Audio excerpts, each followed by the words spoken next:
in the information age, making your child stupid is one of the highest forms of abuse. Obviously, sexual abuse, physical abuse, but not preparing them for the future is another form of abuse. Yeah. Because now as an adult, they have to live with that. And it's very difficult to change. It requires much more self-discipline to change it as an adult than it does as a child.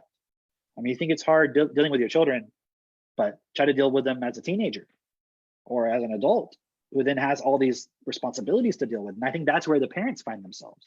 So they need that support. And that's really one of the things primarily that Katie and I want to give to others is that support of what we've walked through and what we've learned. And we're very happy if people take that. I don't claim to be the end all be all of parenting. It's more like the principles I'm operating from, you know? That's what the difference is. Not because I'm special, it's because of the principles I've adopted. It takes certain things off the table, you know? And when you take off hitting your kids, when you take it off the table, guess what? You have to become way more creative. When you take off in any form of emotional manipulation whatsoever, you have to become really creative in how you express things. And you realize very quickly, oh, fuck, the reason why I'm always trying to manipulate and hit my kids or whatever it is because they can't understand me. They can't see the benefit themselves of what I'm saying, much less can I explain. So you increase the parent's ability to process, you increase the child's ability to process. Now you have an ability to communicate. And it's really funny because I don't know if you picked up this on the videos lately, but Max rarely calls Katie or I mom or dad anymore. He calls you by their name? And it's funny because yeah, he calls Katie and he calls me Cam. And all it took was Katie one time telling him, hey Max, you know, just so you know, you can call me mom if you want, but you can also just call me Katie. It's fine either way. And then that week, all I heard him say was Katie, but he was still calling me dad, or he usually calls me Dada, right? And then she mentioned it to him, you know, you can also just call Cameron Cam. You don't have to call him dad. And I was like, yeah, you could just call me Cam, but it's up to you. Now it's all Cam and Katie. It's fascinating. And it's really interesting because I had to walk through that little thing that came up of like, oh, but he's just calling me Cam, like he's just equal to me or something. I'm like, oh, whoa, where did that come from? Like, where did that little program come from? Like, yeah, it is challenging that point. Like, you know, and of course, as a parent, that doesn't mean he should decide everything that he gets to do because he doesn't have the context to understand that. Yeah. So we still make decisions, but we, as much as physically possible, we include him in the decision so we can understand it. So he's cooperating. That's an important distinction. Yeah, so he's cooperating with it instead of us just having to force him to do it.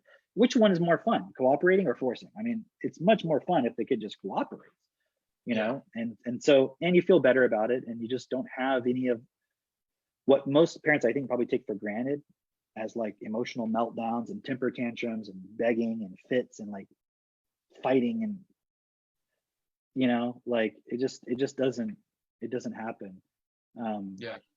We don't have any of that. You know? So Cameron, what would you say? Because I know a lot of parents who are, one, I'm sure fascinated by how you parent, but two, saying that's like a whole nother level. I like Cameron's family must be special. His kids must be special. Like I can't do that, or that's just so far removed from my day-to-day reality. It's like you almost just say, that's good for him. I'm just going to keep doing my thing. So what's like a practical step in a direction that could lead to a better parent-child relationship? Well,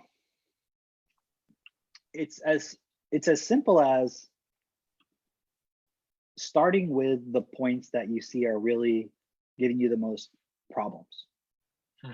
And then redefining the situation of what you're looking at. What is you're trying to get? What are you trying to prevent?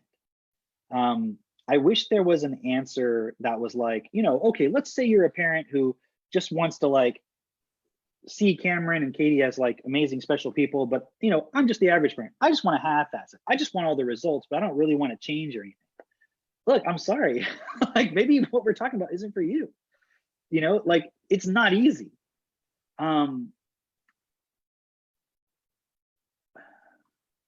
But I think that deep down, I don't know if I can say most.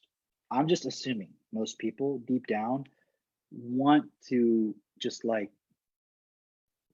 have a passion for life. You know, that's like what people are missing.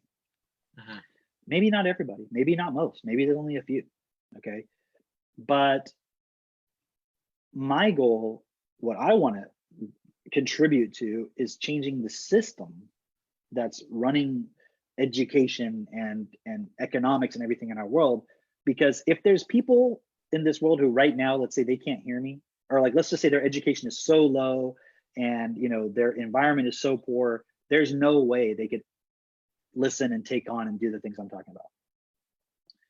Number one, TechnoTutor would help them tremendously anyways. It's going to raise their education level. It's going to raise that of their kids.